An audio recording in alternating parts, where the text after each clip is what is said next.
Hola, buenas tardes otra vez.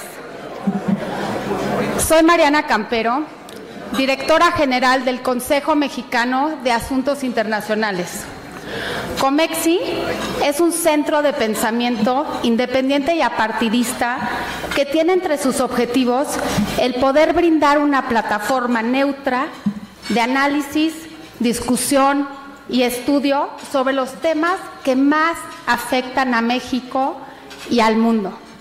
Es por eso que hoy, de cara a uno de los procesos electorales más significativos de toda nuestra historia democrática, resulta de suma importancia para COMEXI el poder abrir foros como este para que todos nuestros miembros puedan escuchar de primera mano las plataformas y los compromisos de todos los candidatos a la presidencia de la República. Es por eso que hoy le agradezco enormemente al doctor José Antonio Meade, candidato de la coalición Todos por México, por haber aceptado nuestra invitación. De verdad, muchísimas gracias. Quisiera también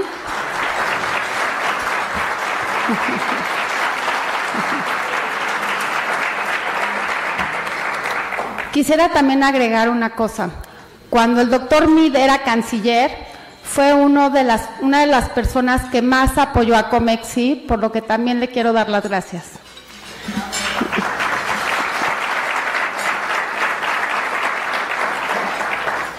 También quiero agradecer al doctor Luis de la Calle, socio fundador de CMM y vicepresidente de COMEXI, por moderar esta conversación. Luis, muchísimas gracias.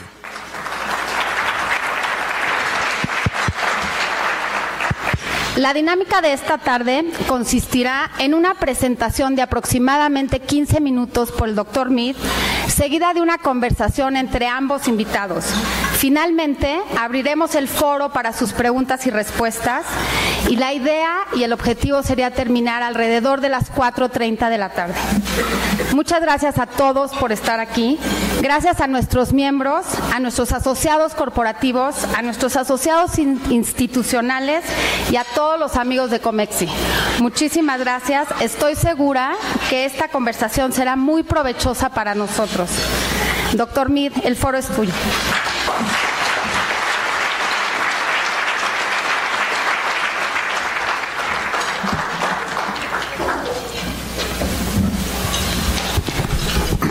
Muy buenas tardes y buen provecho.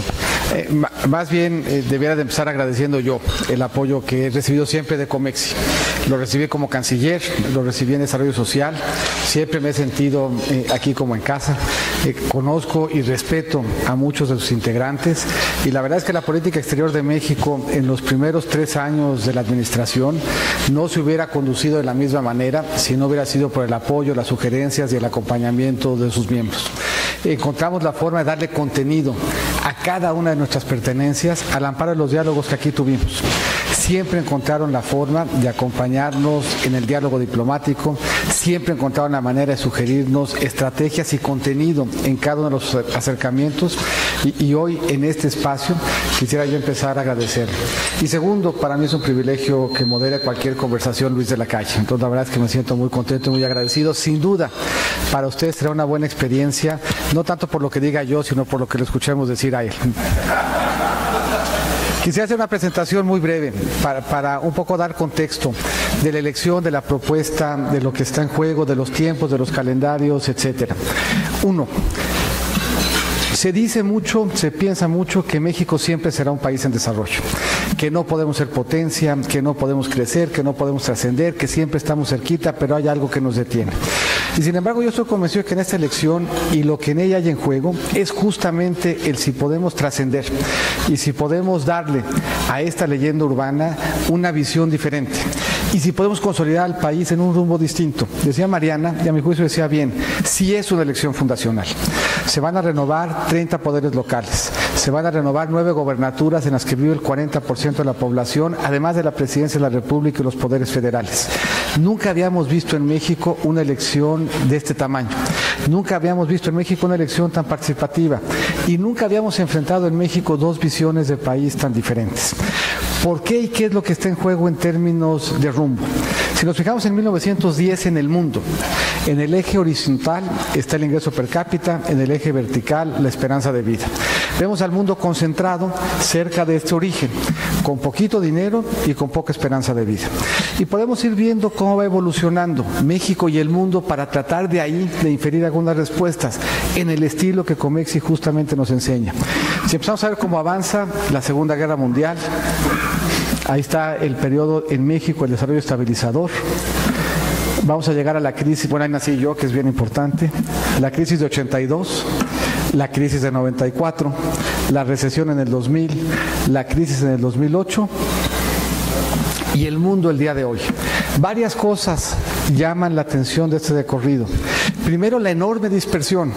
Si ustedes recuerdan, en 1910, todos estamos concentrados aquí abajo. En el 2015 pues, hay una gran dispersión entre países que siguen viviendo como vivían en 1910 y países que han alcanzado un nivel de desarrollo, órdenes de magnitud superior a lo que tenían en esa época. Pero una dispersión tan grande, tendríamos que tener una mejor idea de qué es lo que nos movió a desarrollarnos, de qué en esta historia de progreso se identifican como variables fundamentales. Hay una que aquí planteo como una hipótesis relevante. Mientras mayor el índice de Estado de Derecho, mientras mayor la facilidad para hacer negocios, mayor el grado de desarrollo que tienen los diferentes países. Y eso ubica lo que para México está en juego. Si profundizamos en nuestro Estado de Derecho, si profundizamos en lo que entendemos como el entorno para hacer negocio, podríamos aspirar a dar el siguiente brinco al siguiente nivel en términos de nivel de ingreso y de calidad de vida. Si por el contrario, nuestro Estado de Derecho se debilita, nuestro entorno para hacer negocios se pone en juego, podríamos poner en riesgo la evolución que hemos venido teniendo como país. Ahora, ¿qué quiere decir Estado de Derecho? Porque se ha vuelto un lugar común decir que México lo necesita para salir adelante, pero tenemos que hacer que ese término sea operativo, que quiera decir algo en una contienda, que quiera decir algo que podamos traducir en un lenguaje liso y llano para que la gente pueda escoger entre un modelo que lo fortalece y un modelo que no lo fortalece. Estado de Derecho implica desde alguna perspectiva seguridad. No es la única variable de un Estado de Derecho, pero es una variable central. Y tendríamos que hacernos cargo de qué ha funcionado bien y en dónde estamos cortos para darle al país y a sus ciudadanos la seguridad que de nosotros están esperando. 1997, en diferente intensidad de azul, y no escogimos el azul por ninguna razón específica, seríamos demasiado maliciosos, pero ahí se ve en diferentes niveles de azul la violencia que había en el país, medida por homicidios por cada 100,000 habitantes. Y vamos a ver evolucionar en rojo la cantidad de armas a las que tendríamos acceso en México. Si vemos de nuevo la evolución, vamos a ver primero una recuperación muy importante, sobre todo del 2000 al 2006, y luego un deterioro muy importante hasta el 2011.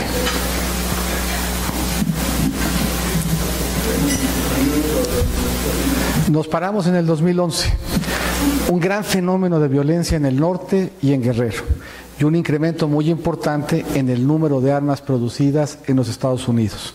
Cuando veamos del 2011 al 2017 vamos a ver una recuperación muy significativa en el 14 y en el 15, y después un deterioro igualmente significativo en el 16 y en el 17. Pero la violencia en el 17 no es la misma que la violencia en el 11. Si recordamos en el 11, Norte y Guerrero.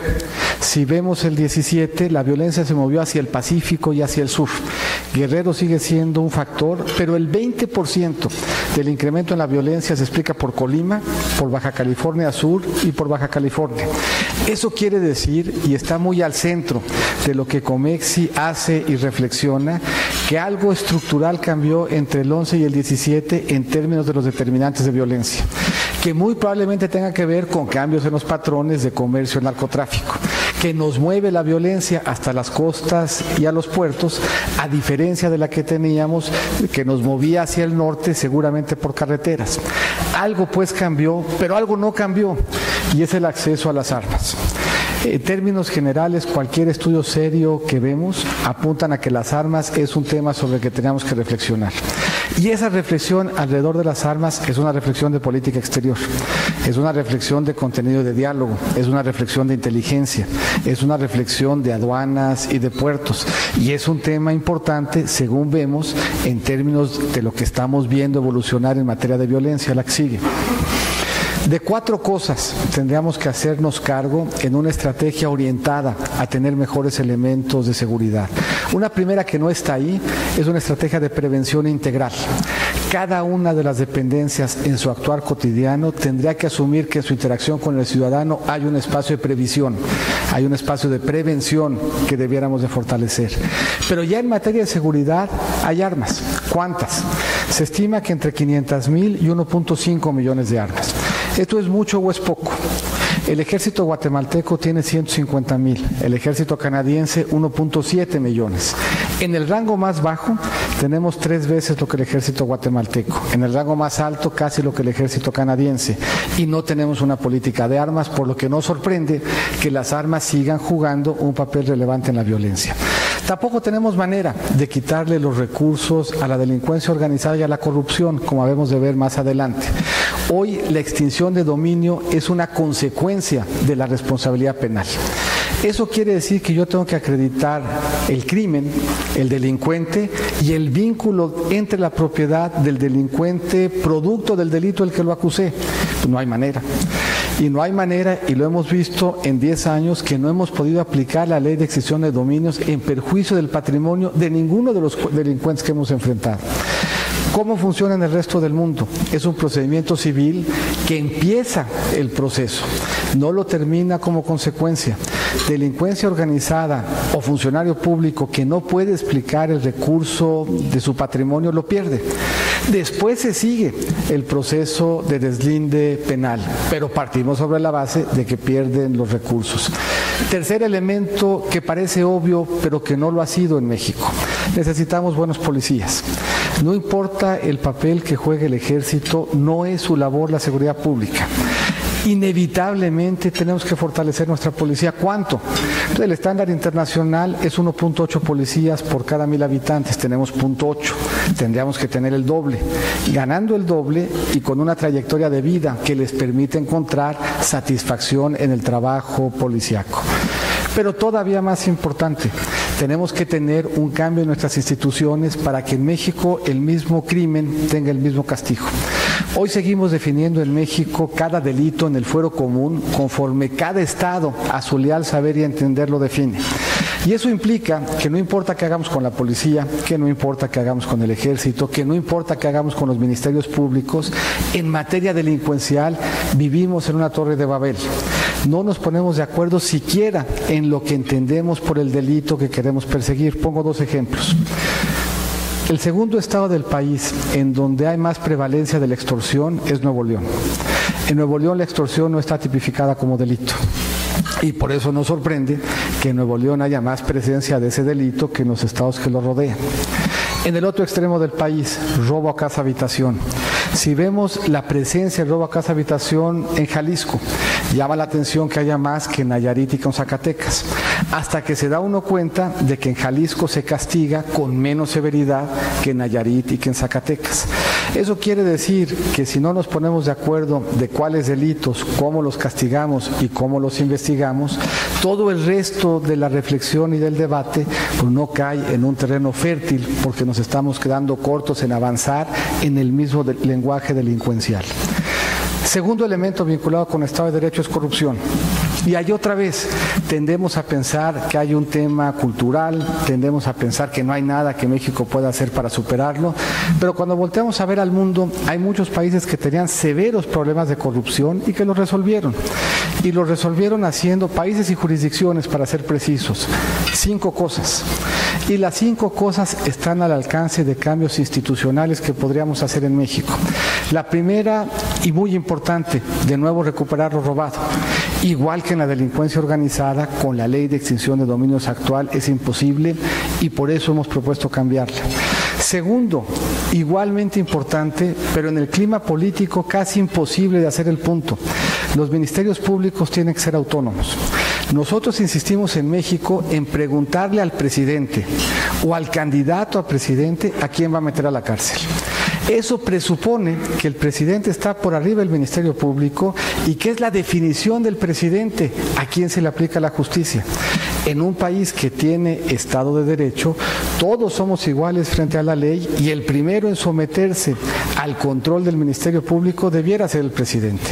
De ahí la importancia de la propuesta de eliminar el fuero y de que el Ministerio Público sea autónomo, para que no sea decisión del presidente cómo se aplica la justicia, sino que sea definición del Ministerio Público si el presidente o cualquiera de los funcionarios caen en alguna hipótesis que implique un deslinde de responsabilidades. Tercero y muy importante, que se haga un proceso riguroso de control de evaluación patrimonial. Y esa no es la 3 de 3. La 3 de 3 es una manifestación voluntaria de una declaración patrimonial que no está sujeta a ningún control. Hacemos pública la 3 de 3 un día y nos dedicamos 3 o 4 días después a explicar por qué no estaba el departamento en Miami, por qué la fundación sentíamos que no debíamos de haberla revelado. Cuando la evolución patrimonial es algo que hacemos nosotros cuando revisamos las declaraciones fiscales de cada contribuyente y pedimos 4 cosas: que la declaración fiscal y la patrimonial sean consistentes, que las dos sean consistentes con las manifestaciones externas de riqueza y que las 3 sean consistentes con el registro. Y si las 4 son consistentes, estamos en presencia de un funcionario público honesto. Y si las 4 no son consistentes, estamos en presencia de un funcionario público que en el menos malo de los casos tendría que dar muchas explicaciones. Tiene que haber penas más severas y tiene que haber un proceso de contrataciones abiertas. Eso estuvo al centro de lo que los 4 países de una jurisdicción hicieron y lograron cambiar su entorno en materia de corrupción, y las 5 cosas a la mano de hacerse en México. Pero el Estado de Derecho no se agota en corrupción y en seguridad. El Estado de Derecho quiere decir que nosotros alineemos los muchos instrumentos que tiene el gobierno en favor de un acceso para poder hacer efectivos los derechos. Y ese acceso tiene que hacerse cargo de que México es un país profundamente desigual y que por lo tanto el que tengamos el derecho no es sinónimo de que podamos accesar a él. Y los derechos son en temas tan fundamentales como educación, salud, vivienda, desregulación, estabilidad económica, entre otros. Pongo un par de ejemplos. En México, constitucionalmente, estamos obligados como gobierno a garantizar el acceso a la educación primaria, secundaria y a partir del 2022, preparatoria. Hoy en México hay 84 millones de ciudadanos. De esos, 48 no terminaron la preparatoria. El que en México no termina la preparatoria va a vivir 5 años menos que el que sí la termina. Va a ganar 41% menos que el que sí la termina. Cuando revisamos la pobreza extrema, de 10 pobres extremos en México, 9 no terminaron la preparatoria. De quienes no tienen seguridad social, 7 no terminaron la preparatoria. De quienes viven en una vivienda sin servicios, 8 no terminaron la preparatoria. Eso quiere decir que el trabajo de gobierno es alinear los incentivos para, entendiendo la circunstancia específica de desigualdad y el reto de cada ciudadano, trabajemos para hacer efectivo ese derecho. Y como el de la educación, podríamos haber puesto varios ejemplos.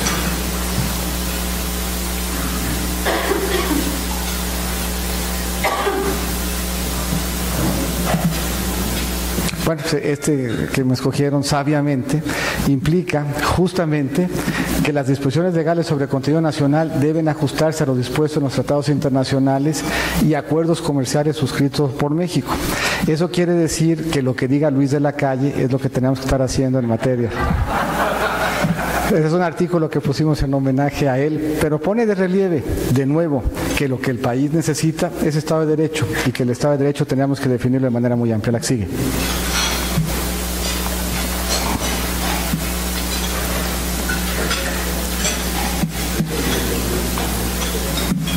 Ahí terminó la que sigue. Norteamérica.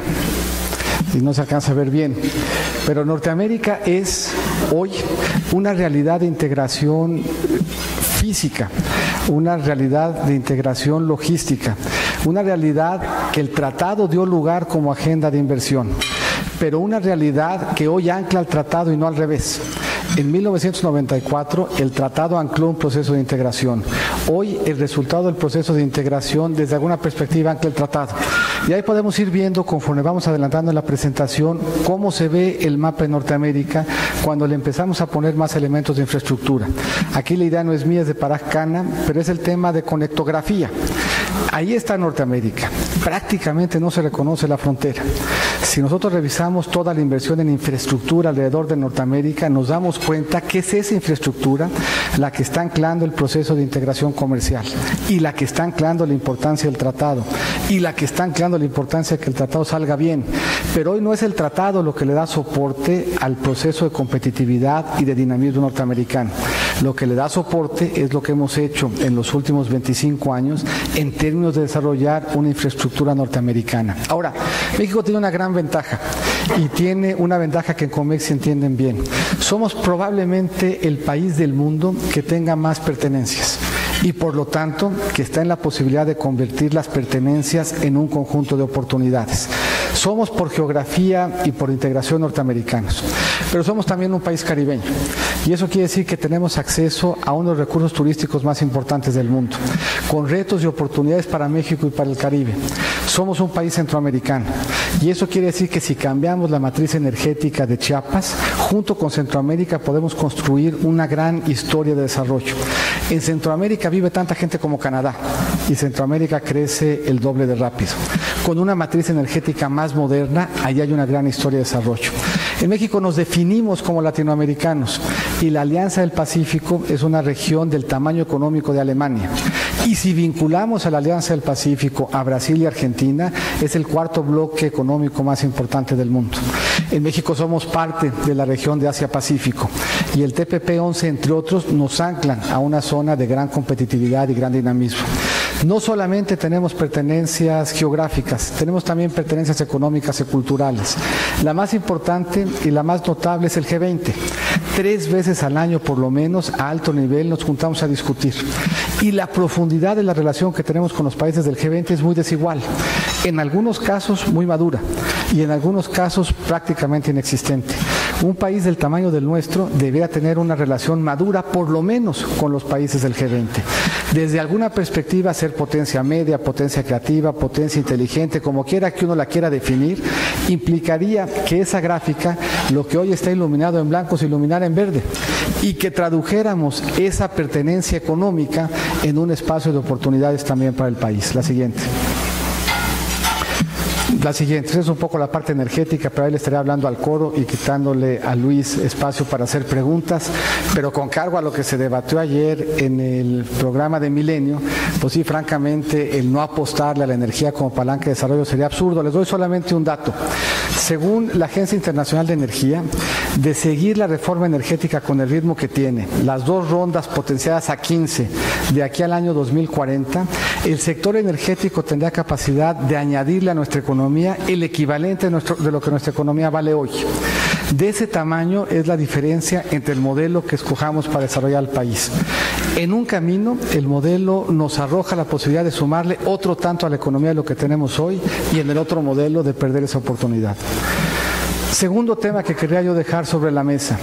La elección ya está definida, este arroz ya se coció, ya vimos las encuestas, no hay nada que hacer. Bueno, yo todavía no soy candidato. Soy candidato en ciernes. Ya le pedí al INE que me registre como candidato y espero que me obsequie esa posibilidad antes del 30 de marzo.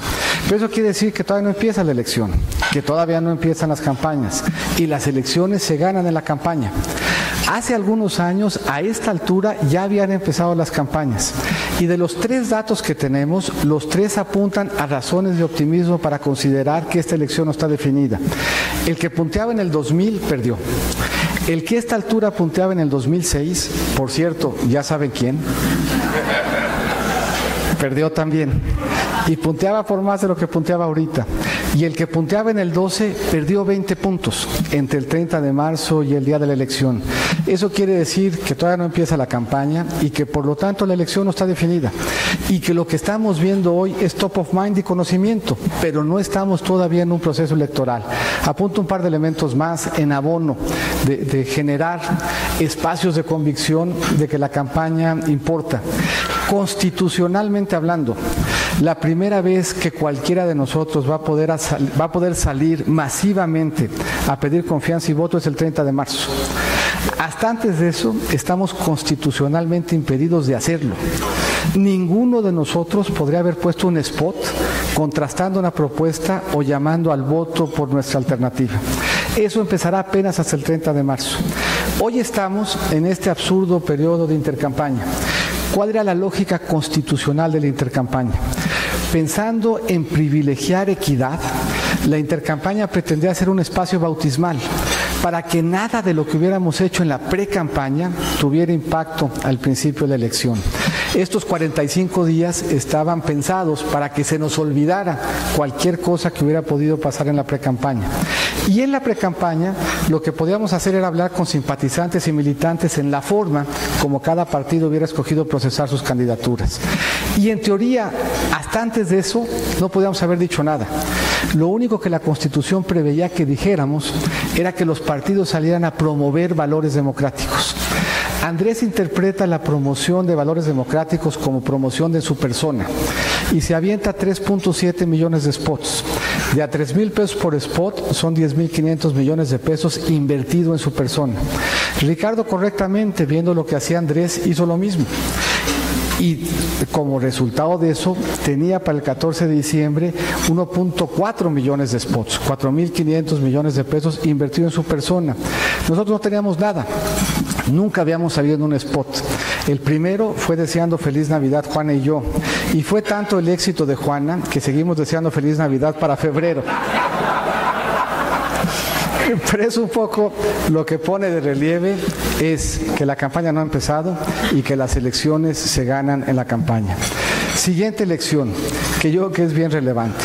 Hay la impresión de que no podíamos estar peor, que no importa además lo que digan los políticos, que los políticos no cumplen, que es irrelevante y que estamos sumidos en la peor crisis económica y moral de nuestra historia y que por lo tanto cualquier alternativa es mejor que lo que tenemos. 2 o 3 elementos que apuntan a cierto grado de preocupación. Primero, un brutal deterioro alrededor de la confianza que se le tiene a los partidos, a todos los partidos. Y eso explica en parte por qué hoy está hablando frente a ustedes un candidato ciudadano de uno de esos partidos. Pero eso quiere decir que la contienda al final se va a definir sobre la base de los candidatos, no sobre la base de los partidos. Siguiente dato, preocupante y revelador. Solamente el 4% de la población piensa que los políticos cumplen su palabra. Yo quisiera pedirles que levanten la mano los que piensen que yo voy a cumplir mi palabra. Me da gusto que sea un poquito más del 4%. Pero el dato preocupante es que la población en general no piensa que eso sea cierto y que por lo tanto no está atento a contrastar las propuestas. Y lo interesante es que si uno revisa la consistencia entre las plataformas en las campañas y los programas de gobierno, la coincidencia es enorme. Esto es, lo que nosotros digamos en campaña, lo que nosotros planteemos en nuestra plataforma, sí se va a convertir en agenda de gobierno. Y por lo tanto, si escuchamos a alguien que dice que va a cerrar el aeropuerto, va a cerrar el aeropuerto. Si escuchamos a alguien que dice que la mejor forma de enfrentar la seguridad es con una amnistía, va a enfrentar la inseguridad con una amnistía. Si escuchamos a alguien decir que va a cancelar la reforma educativa, habría que reaccionar exactamente así, con ese nivel de susto, y pensar que de veras va a cancelar la reforma educativa.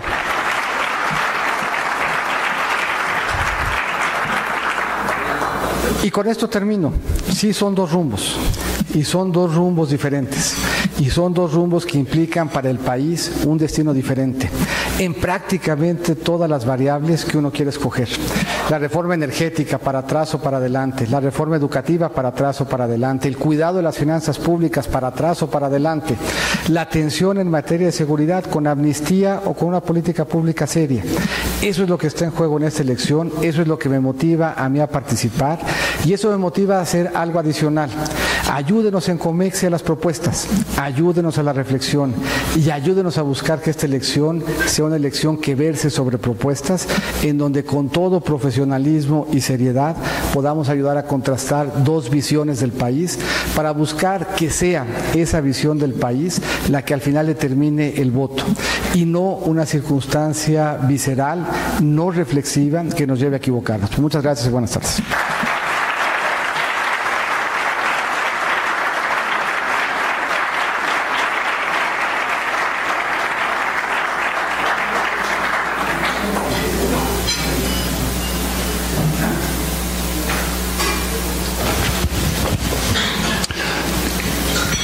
Bueno,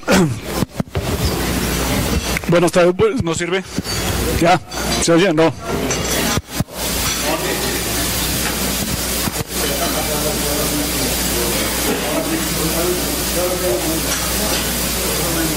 ¿Ya funciona? Ya funciona. Sí, bueno, buenas tardes a todos. Muchas gracias a Mariana Capero, al presidente Comexi, Luis Rubio, que está en ruta hacia Singapur, una reunión de la Comisión Trilateral, se reúne este fin de semana. Y en Comexi estamos muy honrados de tener entre nosotros a José Antonio Meade, que ha sido un amigo de Comexi desde hace muchos años. Y Comexi se ha beneficiado de esa amistad y de su colaboración en distintas capacidades. Y todos lo reconocemos, todos los miembros de Comexi reconocemos en él a un muy importante activo del gobierno mexicano durante muchos años. Hoy un activo importante para México. Yo quisiera desearle al candidato en ciernes primero feliz Navidad.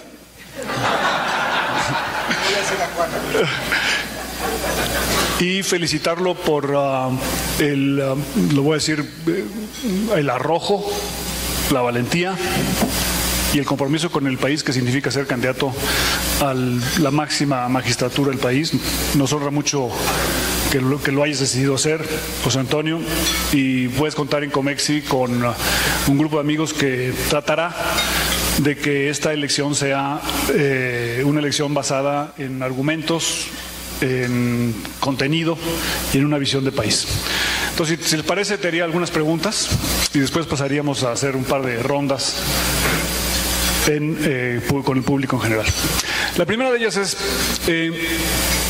¿qué papel debe jugar o juega el ámbito internacional en una elección presidencial?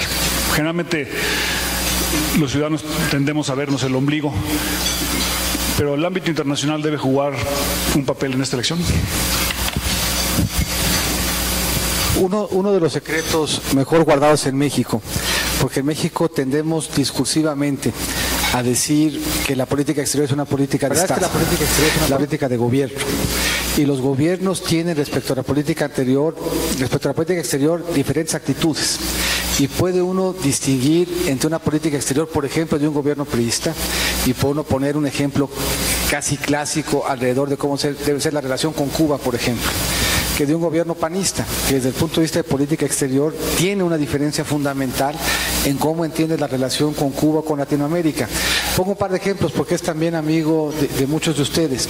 El Senado de la República organizó un foro de reflexión sobre política exterior, en donde invitó a varios cancilleres, canciller entonces yo, algunos ex cancilleres. Y era bien interesante el contraste entre las prioridades de cada uno. Nosotros, por ejemplo, pensábamos que una apuesta muy importante, muy significativa para diversificar nuestro entorno era Latinoamérica. Derbez pensaba que era un error y que el tiempo dedicado a Latinoamérica era un tiempo mal invertido. Nosotros pensamos que valía mucho la pena tratar de convertir esas pertenencias en oportunidades y empezamos a buscar cómo desarrollar la relación con algunos países del G20 con los que no teníamos una relación madura.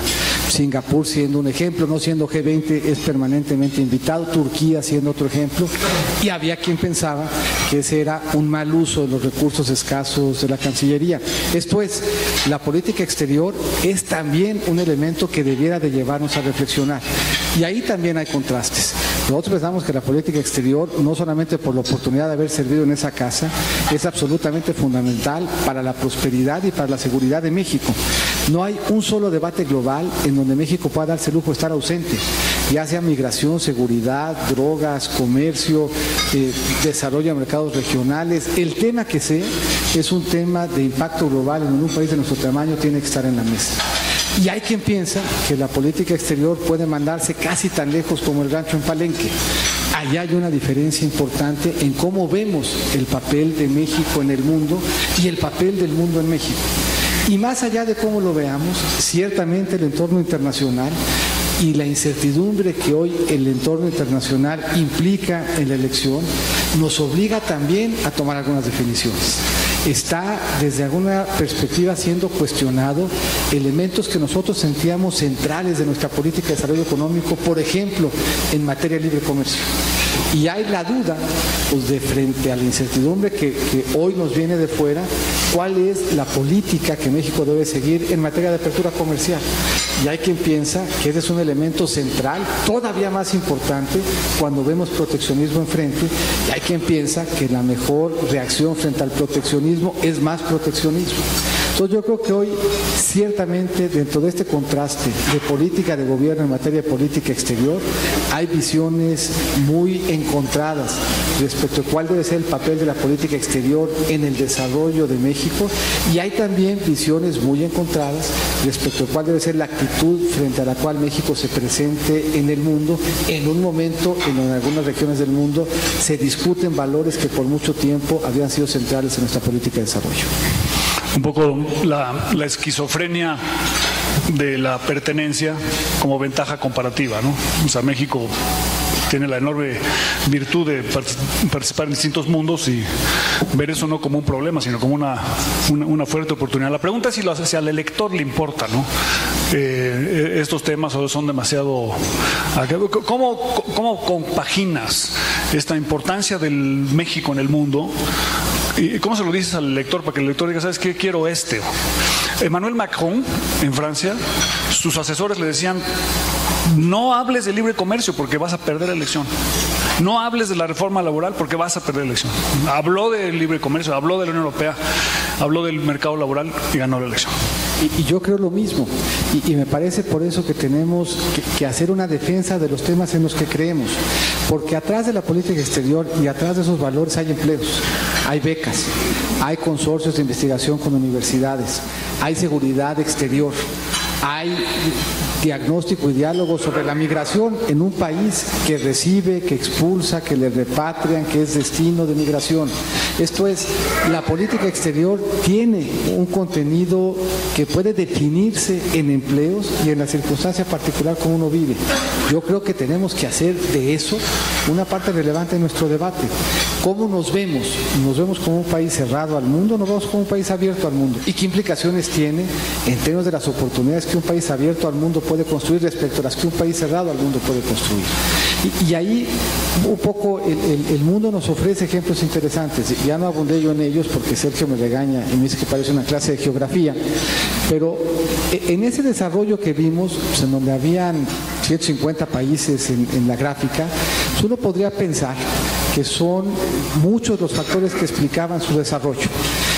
Que si la geografía, que si eras del norte, del sur, las creencias, la religión, fuiste colonia, fuiste colonizado, y que todo eso podía estar atrás de por qué te fue bien o por qué te fue mal. Y la verdad es que el mundo nos ofrece, a mi juicio, 4 ejemplos interesantes, en donde la posición respecto a la apertura juega un papel importante en el desarrollo. Regiones que eran igualito en todo, menos en la visión que tenían de cómo participar en el mundo. Corea del Norte y Corea del Sur. La misma península, la misma geografía, la misma historia, la misma genética, y hoy en Corea del Norte viven 10 años menos y son más chaparros.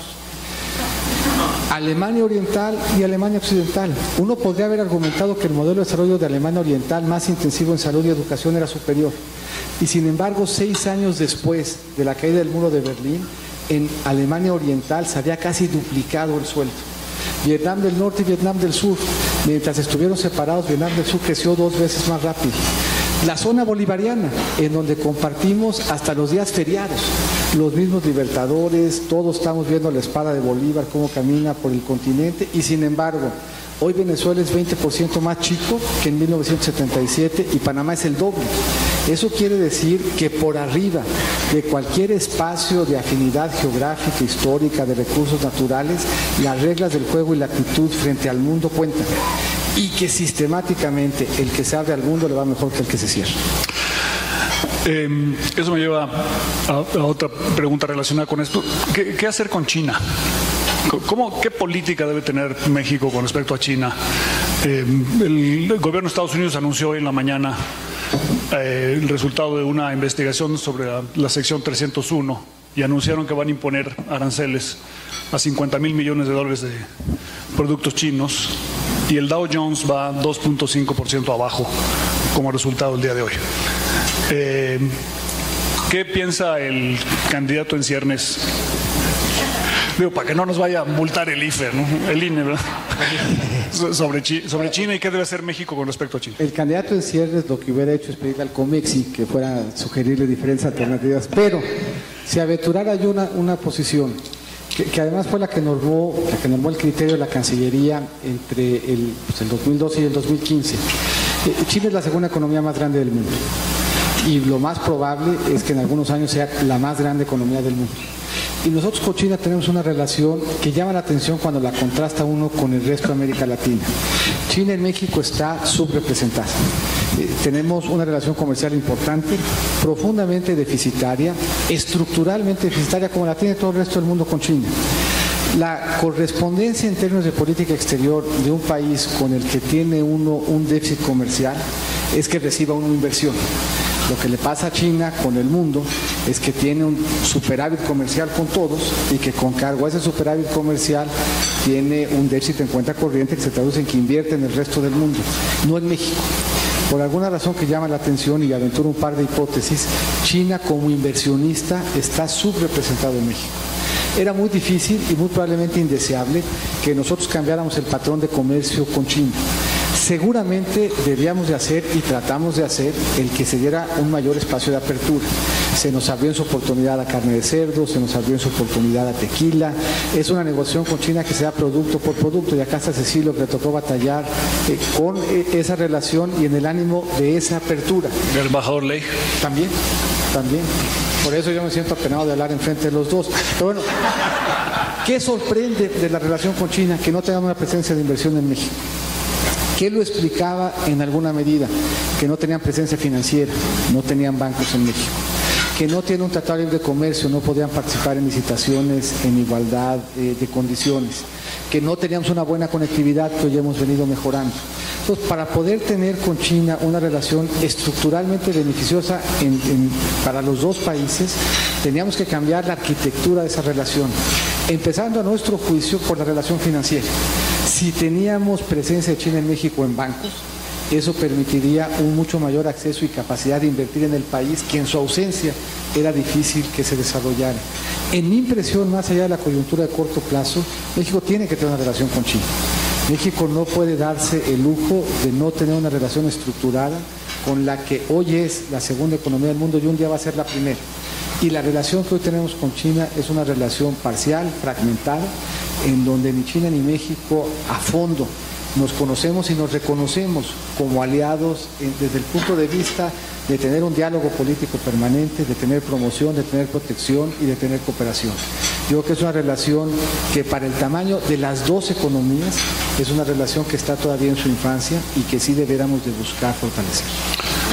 ¿Debemos temer a China? Mira, ahí estaba en la gráfica lo que nos pasó en el 2000. En el 2000 China entra a la Organización Mundial de Comercio, entra además comerciando exactamente lo mismo que México y nos sume en una recesión. Hoy, sin embargo, a 18 años de distancia, México compite con China, compite bien, compite con éxito y mi impresión es que México, habiendo superado ya la entrada de China a la OMC, acreditó tener enorme capacidad de competir con éxito. Última pregunta geográfica, porque si no nos regala Sergio. Aquí se vale porque estamos en el COMEXI. Correcto. No, que hagamos distinto. Centroamérica. ¿Qué debe hacer México y quizá también América del Norte para impulsar el desarrollo de Guatemala, Honduras, Salvador? O sea, ¿qué idea ambiciosa debería proponer el candidato sobre el desarrollo de esos tres países? Cambiar la matriz energética de Centroamérica y de Chiapas. Yo creo, no es una respuesta independiente. Si uno revisa el desarrollo industrial de México, es un desarrollo que está inevitablemente ligado al gas. No sorprende que el estado más industrializado sea Nuevo León, fue el primero que tuvo acceso al gas. Sorprende que no tengamos más estados con presencia de gas. ¿Qué tendríamos que hacer? Bajar gas de Coatzacoalcos a Salina Cruz, de Salina Cruz a Tapachula. Hoy Centroamérica genera electricidad 3 veces más caro que México. Y tiene la misma población, decía yo antes, que Canadá.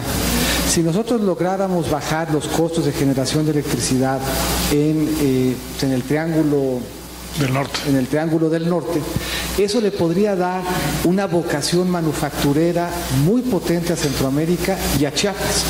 Si a mi juicio algo pudiéramos hacer que le cambiara el rostro al sur del país y la dinámica de desarrollo a Centroamérica, es hacer un esfuerzo por cambiar su matriz energética. Y pongo solamente un ejemplo de la capacidad de hacerlo.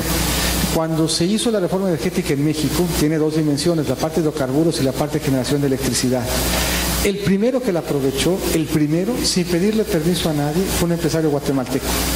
El empresario se agenció un ducto en la frontera con Nuevo León, puso una planta generadora de ciclo combinado, le vendía a la CFE en Nuevo León, le pagaba el porteo y lo descargaba en la frontera para vendérselo a Guatemala. Y ese arbitraje de precios con Guatemala le permitía pagar el porteo, la planta y generar una utilidad importante. De ese tamaño es la brecha en costos y en competitividad de Centroamérica y la posibilidad que tendríamos de cambiarle el rostro a los dos. Si nosotros bajamos gas a Chiapas y modernizamos la matriz energética de Centroamérica, ahí está, a mi juicio, la siguiente gran historia de desarrollo en el mundo. Totalmente de acuerdo.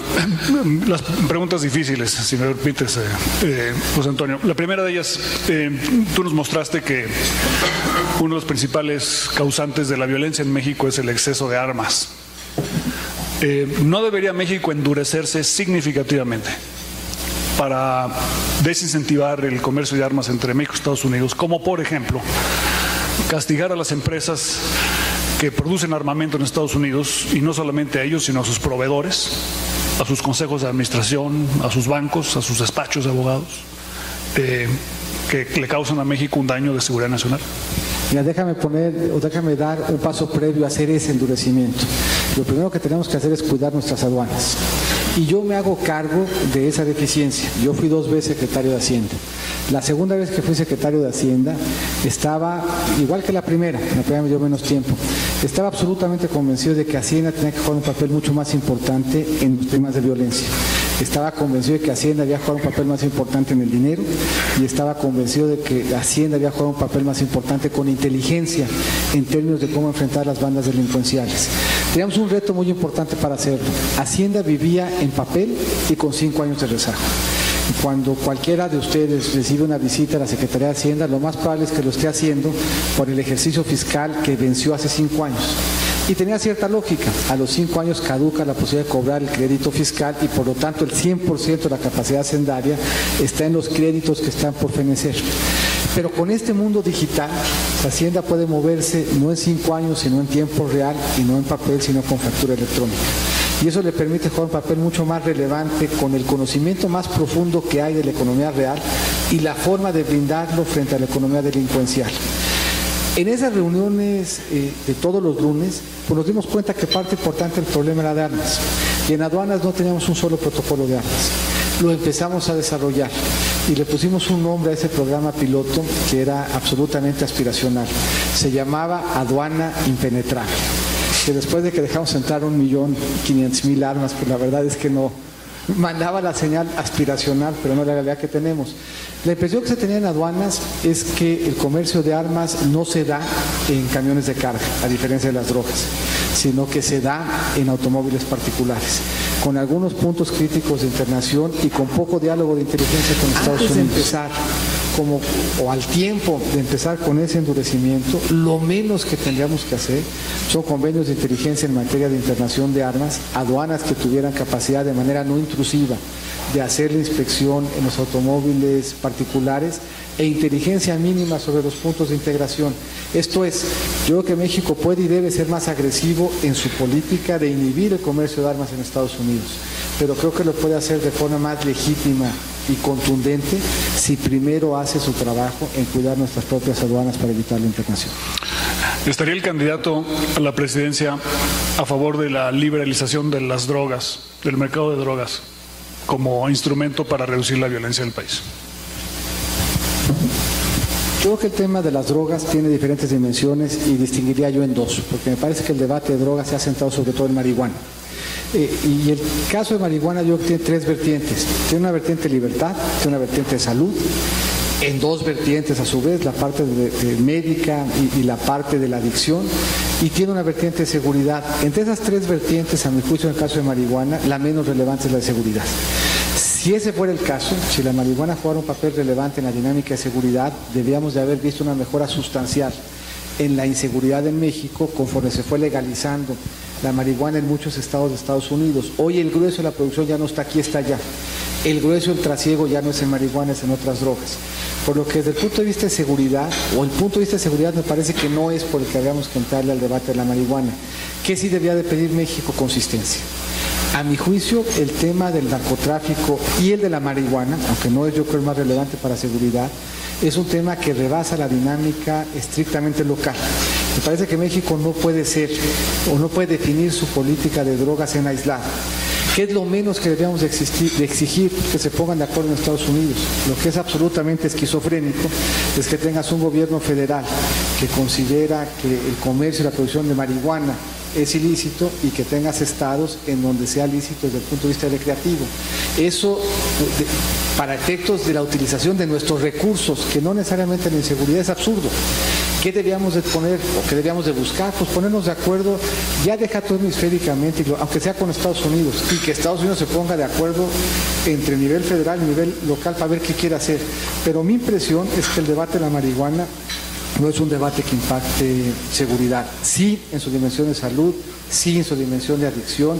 También me parece que hay una discusión relevante desde el punto de vista de libertad, pero yo no creo que nosotros unilateralmente podamos fijar una política diferente de la que tiene Estados Unidos a nivel federal.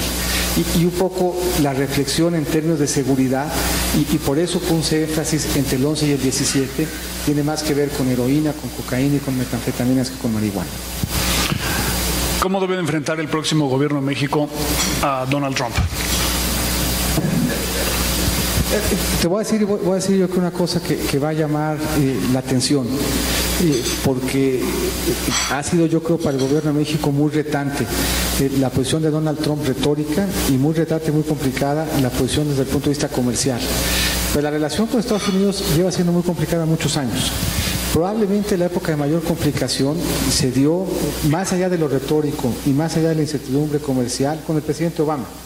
El presidente Obama en la historia fue el presidente que más mexicanos deportó.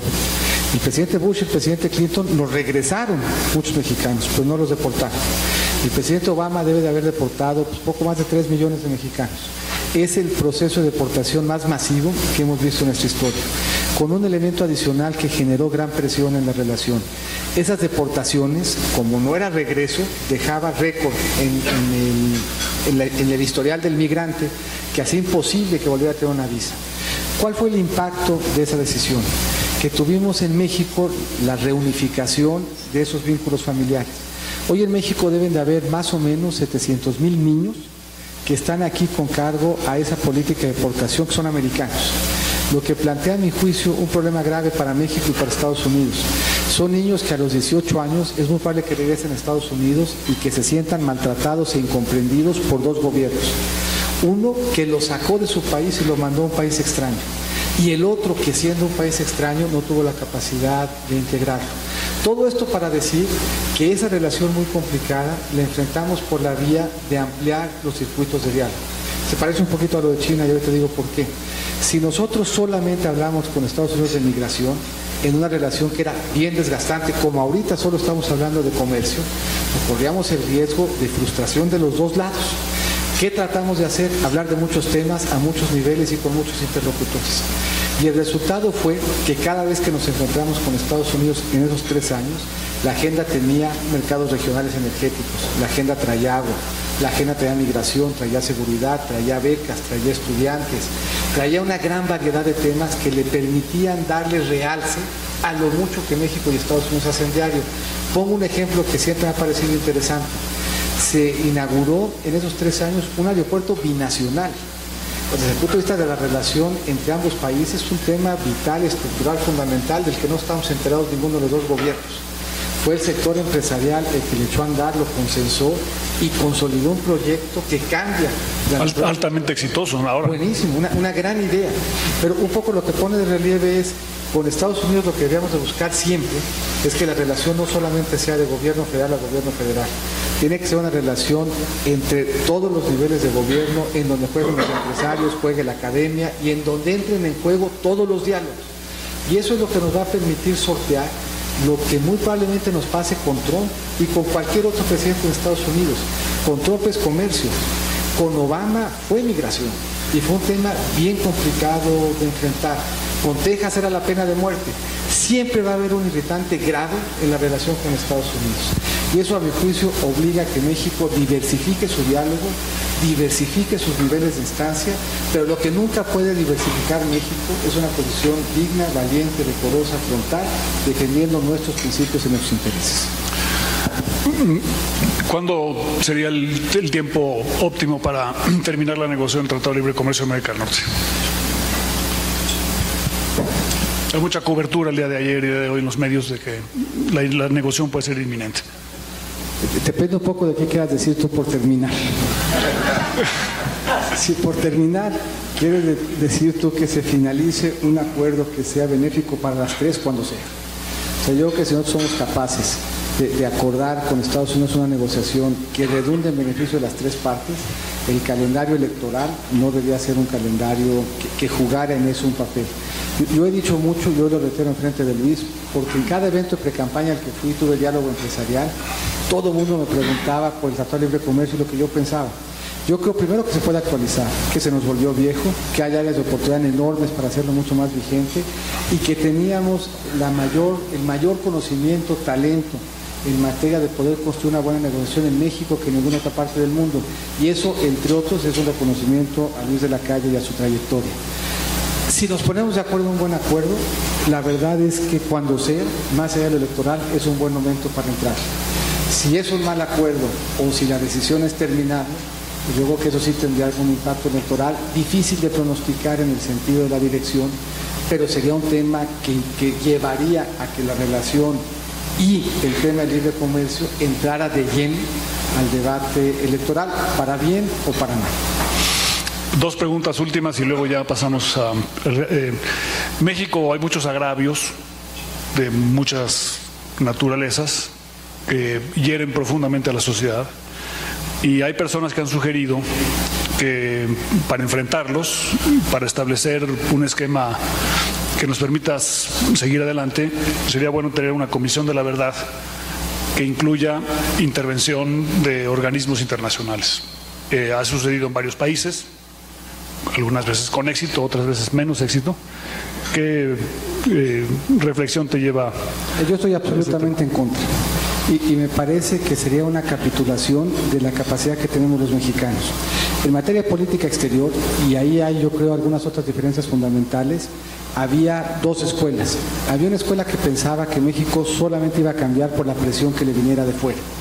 Y había que consideraba entonces que México debía de sujetarse a muchas jurisdicciones que lo presionaran a que fuera distinto. Yo soy de la convicción de que México va a cambiar cuando aquí dentro tomemos la definición de cambiar. Y me parece que el talento y la capacidad que tienen los mexicanos para construir sus instituciones y resolver en ellas lo que al país convenga es infinito.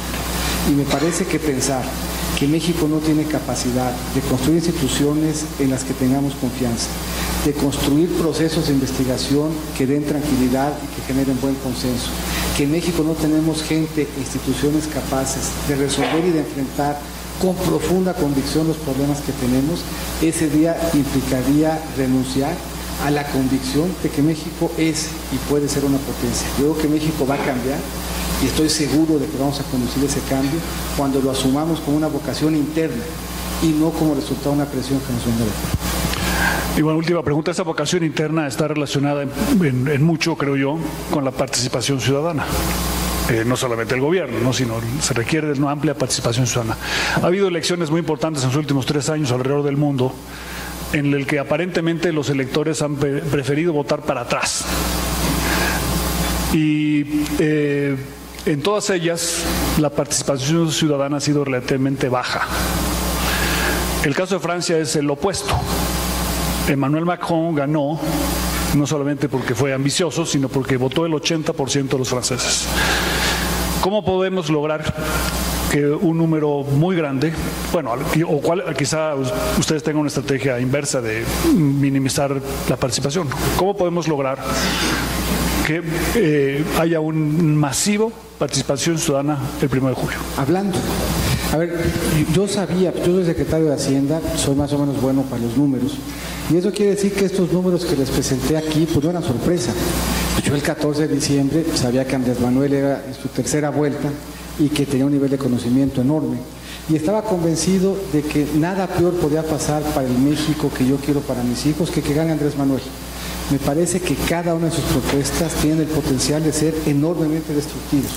Y yo tomé la decisión personal y política de participar, tú decías con arrojo y con valentía, pero con un solo objetivo.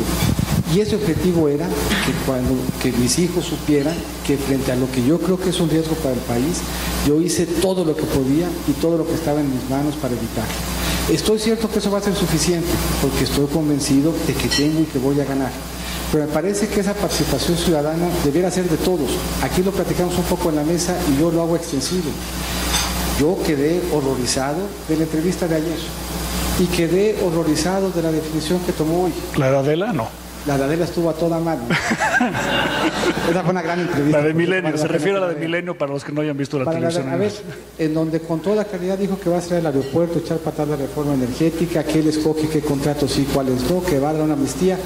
Todas las propuestas en el juicio suficientes para que pase uno la noche en vela. Yo lo único que me permitió dormir es la confianza y la certeza de que voy a ganar. Pero mi punto es, este no es un tema que es de nosotros. Este no es un tema que sea de interés de los candidatos. Es un tema que es sobre la definición del rumbo del país. Y a mi juicio, cualquiera que frente a la definición del rumbo del país guarde silencio, un día se puede arrepentir. Yo estoy absolutamente cierto que yo no, porque yo en este proceso he entregado todo lo que soy y todo lo que tengo en ánimo de construir para el país una buena alternativa.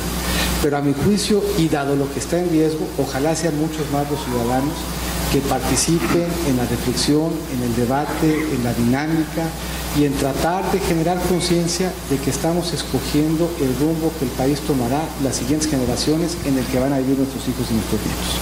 Sí, bueno, muchas gracias, Antonio, por las respuestas y bueno, ya...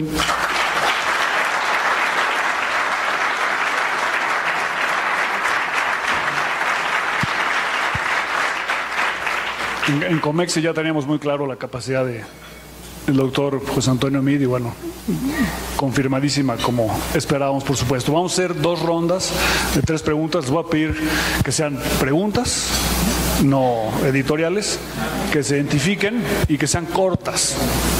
Entonces vamos a empezar aquí, Cecilio, y vamos a hacer una Pablo Mijares Herras. En San Miguel de Allende, donde tengo la fortuna de vivir, hay una glorieta principalísima que era la glorieta del Pípila y que hoy se conoce como la glorieta Meade. ¿Por qué? Porque esa losa que el héroe nacional cargaba, hoy se la achacan a un candidato que trae un peso muy fuerte sobre un partido que lo postula, pero que tiene una gran animadversión popular. ¿Qué va a pasar ahí? Vamos a hacer las 3 y luego contestará él en el orden que él desee. Breve y siguiendo las indicaciones de Luis de la Calle, más que pregunta, doctor, porque usted nos reconfirma, y amigo, que es el mejor de los candidatos virtuales o candidatos en ciernes, como dijo Luis. Y yo quisiera regalarle un libro de Thomas Piketty, que es recientón, Crónicas del Mundo Actual, Thomas Piketty, que aborda un tema interesante. Dice: el capital según Carlos Fuentes. En 1865 Carlos Marx afirmaba que con Balzac había aprendido más que con nadie acerca del capitalismo y el poder del dinero.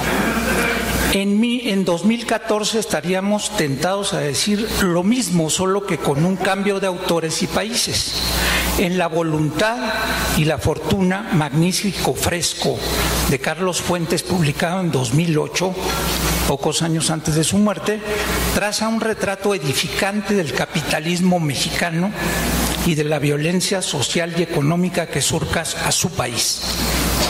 Ya se lo había recomendado a su colaboradora Vanessa Rubio y lo felicitamos por ser su colaboradora estrella, por tema de género, por tema de amigos de Comexi.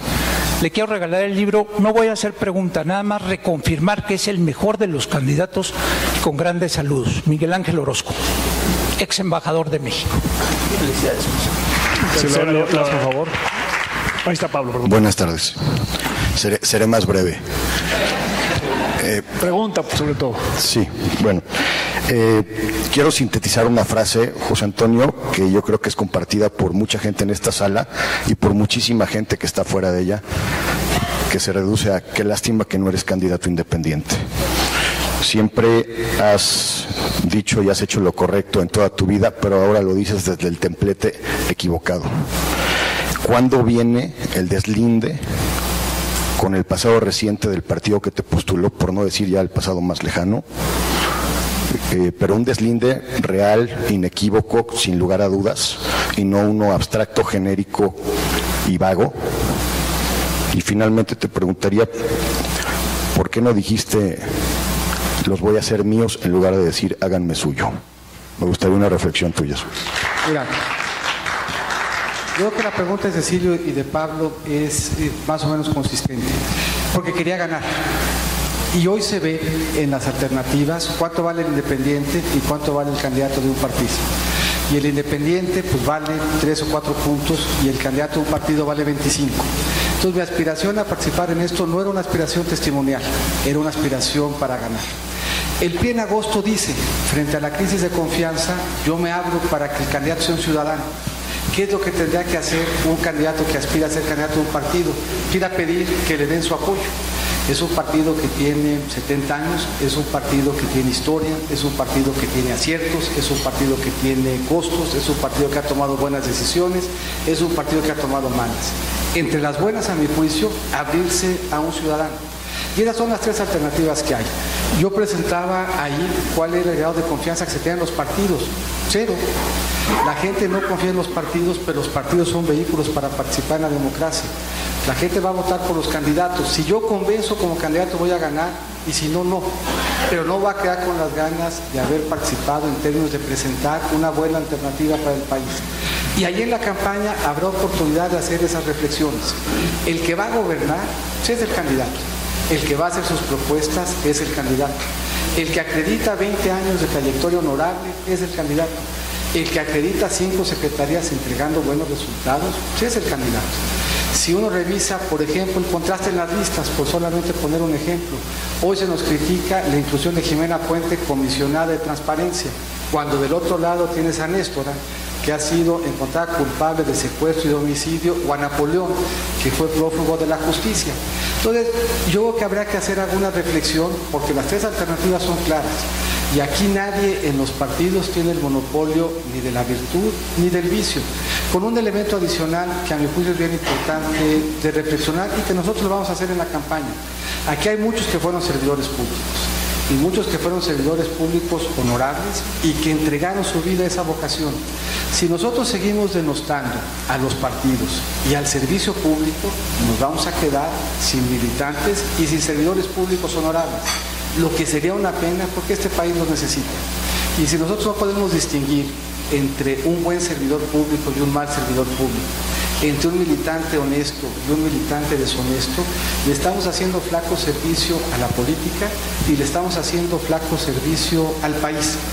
En la medida en que nosotros persistamos en medir a todos con el mismo brasero, en la medida en que asumamos que todos los servidores públicos o que todos los candidatos somos iguales, eso nos lleva a un entorno como el que se vivió en Argentina, en donde la reflexión era que se vayan todos, y se fueron todos los Kirchner y así le fue a Argentina. O el entorno que veíamos en Venezuela, no podemos estar peor, y sí pudieron estar peor. Entonces, en este espacio de diálogo y de reflexión, en donde cada quien va a ser libre de tomar la decisión que quiera, yo lo que voy a buscar es que se contraten los perfiles. Yo soy absolutamente cierto en mi conciencia, por comisión y por omisión, que no tiene una falla en mi trayectoria pública. Y además, estoy consciente de que esto ha sido cierto para un número infinito de servidores públicos, empezando por mi papá, que también fue servidor público, por sus amigos, aquí muchos de ellos presentes. Entonces yo creo que vale la pena en esta construcción del ambiente electoral que parte del proceso de reflexión sea también ese. Ha habido servidores públicos malos, están en la cárcel, por cierto, a mí me tocó meter a muchos de ellos con cargo a lo que hice en Hacienda, pero hay muchos servidores públicos buenos que se levantan solamente en el ánimo de que este país le vaya bien. Y yo quisiera que ustedes contrastaran a quienes me han acompañado a mí en el servicio público. Hacían referencia a Vanessa, pero podrían haber hecho referencia a Vanessa, a Pepe Toño, a Miquel, a muchos más, que estuvieron dispuestos a dejar una trayectoria para enfrentar una aventura electoral en la convicción de que lo que teníamos enfrente para el país no era bueno. Ese es, yo creo, el proceso de reflexión en el que también tenemos que participar.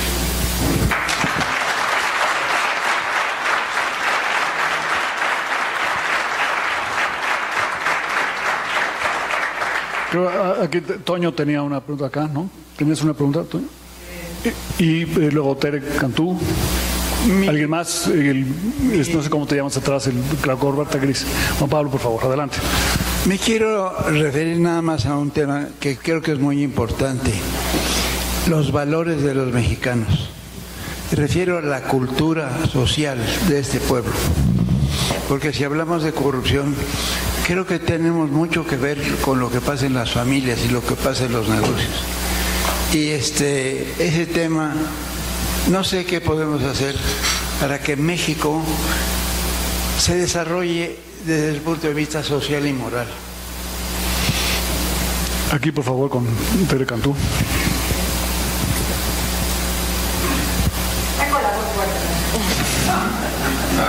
Ojalá nada más fuera la voz. Ahorita vas a ver la pregunta.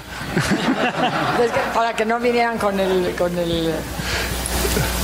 Decías primero que te preocupa el modelo de país, que te quita el sueño, como nos lo quitan muchos. Sin embargo, parece que la estrategia es hacer una contienda para otro de los candidatos, que probablemente tenga un modelo de país similar al tuyo. ¿Cuál es tu postura en el caso de que llegando al momento oportuno siga habiendo solamente dos modelos de país? No, sí, falta Juan Pablo atrás, ¿no? ¿Qué tal? Buenas tardes. Juan Pablo Álvarez, de la Oficina del Alto Comisionado de Naciones Unidas para los Refugiados en México. Y mi pregunta va muy específicamente en cuál sería el papel de México frente a la crisis de refugiados que se está viviendo hoy en día y sobre todo por la realidad que estamos viviendo de más de 15,000 solicitudes de asilo provenientes de Centroamérica y Venezuela. Creo que el tema de cultura social, que todo Antonio, es bien importante y tiene diferentes expresiones. Una expresión es ciertamente la corrupción y otra expresión es la violencia. Aquí platicamos mucho sobre la violencia que tiene que ver sobre todo con delincuencia organizada. Pero hay otro fenómeno de violencia que se ha venido incrementando en México y que es un reflejo más puntual de esa crisis de valores, que es la violencia de género. En México pasamos en los últimos años a tener 2 estados con alerta de violencia de género a tener 9. Y al paso al que vamos seguramente tendremos más. Y la violencia de género tiene que ver con un tema estructural que empieza en la familia, que sigue en la escuela y que continúa en el trabajo. Y la violencia de género implica atender cada caso en lo particular y deslindar responsabilidades, pero implica estructuralmente intervenciones de mucho más largo plazo que corrijan en lo cultural expresiones que se traducen cuando no se intervienen temprano en una violencia que hoy estamos viendo. A mí me tocó en Cedesol cambiar las reglas para impedir que los padres escogieran mandar al hijo a la escuela y dejaran a la niña en su casa. Todavía tenemos en México un esquema en donde hay tolerancia a fenómenos de discriminación que atentan contra los valores que debiéramos de defender como país. Y eso sí implica una intervención que empieza en la casa, que continúa en la escuela y que debe de llegar también al entorno laboral. A mí me parece que son importantes 2 cosas. Es importante el modelo de país y es importante el candidato. Y me parece que se vale contrastar las 2 cosas. Y me parece que cuando un candidato tiene cosas que explicar, debe de explicarlas. Yo tengo 49 años y 5 secretarías a mi cargo y no tengo una planta industrial. Y no tengo una fundación con el nombre que sea que haga negocios inmobiliarios. Y no tengo a mi familia afuera sin poder explicar cómo se mantiene. Me parece que los 2 temas son relevantes. Ahora, me parece que cada quien en su definición, lo que a nosotros nos toca es vender propuesta de país y eso es lo que queremos y esa es la convicción que tenemos que hacer. Pero una contienda electoral se contrastan perfiles y se contrastan propuestas y se pone de relieve por lo que uno ha sido, lo que uno ha hecho y lo que uno piensa. Y en un proceso electoral esas contiendas y esos contrastes no solamente son inevitables, sino que son además valiosos. Y en términos de los refugiados, yo creo que México tendría que honrar esta tradición que por mucho tiempo ha tenido en su política exterior de ser un país hospitalario, respetuoso de los derechos humanos, y es un esfuerzo que tenemos que hacer de manera mucho más contundente de lo que hicimos incluso cuando yo fui canciller. Finalmente, ya vamos a tener que despedir a José Antonio Meade, quedamos 4:30, entonces una última pregunta, José Antonio. En el pasaje que leyó Miguel Ángel sobre Thomas Piketty, se habla del capitalismo mexicano, el capitalismo de compinches, por decirlo en castellano, y la desigualdad. ¿Qué reflexión nos puedes dar sobre estos dos problemas en México, el capitalismo de cuates y la desigualdad que impera en el país? Mira, yo creo que la desigualdad tiene expresiones que son muy lastimosas y que están al centro de la propuesta que estamos haciendo. Hoy en México, esta que es la 14ª economía más grande del mundo, 20 millones de personas viven en una vivienda que se calienta con leña. Hoy en México tenemos estos 48 millones de mexicanos que no terminaron la preparatoria. Esto es, la desigualdad de acceso en México es una desigualdad estructural que implica una acción estructural. Se decía mucho en desarrollo social que nosotros no tendríamos por qué dar pescado sino enseñar a pescar. Ahora, lo difícil es traducir qué quiere decir enseñar a pescar. Cuando una señora tiene que pararse en la mañana a buscar agua a un pozo o leña para calentar su hogar, no tiene manera de que le enseñemos a pescar, tenemos que llevarle servicios básicos a la vivienda. Cuando un joven se enferma y no tiene acceso a una clínica, medicina o doctor, para efecto de enseñarle a pescar tenemos que asegurarnos que la tuviera. Esto es, el esfuerzo de poner a disposición del ciudadano los instrumentos es justamente un esfuerzo por atender una desigualdad que es mucho más lacerante que la que nos imaginamos. En México tenemos varias dimensiones y varios Méxicos. Un México exitoso, competitivo, que sale al mundo, gana y triunfa. En mexicanos que hoy están en la frontera de cualquier debate de ciencia, innovación y tecnología. Pero también tenemos mexicanos que su día a día implica hacerle frente a carencias que son casi imposibles de imaginar. Y la desigualdad parte, a mi juicio, por empezar resolviendo esos problemas y esos rezagos. Hemos sido exitosos en cambiar la condición de pobreza multigeneracional. Los jóvenes hoy están en muchas mejores condiciones que los que estaban sus padres, porque están teniendo acceso a más oportunidades. Pero seguimos teniendo muchos jóvenes y adultos que no tuvieron esas oportunidades y que no tienen manera de estar incluidos en el México moderno que queremos construir. Por ese México desigual tendríamos que pensar, y tenemos que empezar no solamente por una condición de justicia, tendríamos que empezar porque si queremos tener una economía robusta y una economía que explote todo su potencial, no podemos tener a 20 millones de mexicanos excluidos del desarrollo. Y finalmente quisiera yo, aprovechando que tengo el micrófono, pedirle un favor a José Antonio Meade. Están en este hotel los reyes de Suecia, por eso está el Estado Mayor Presidencial ahí abajo. ¿No podrías ir a su habitación a pedirles que México ganara el 27 de junio para mejorar la participación ciudadana el 1 de julio? Aunque sea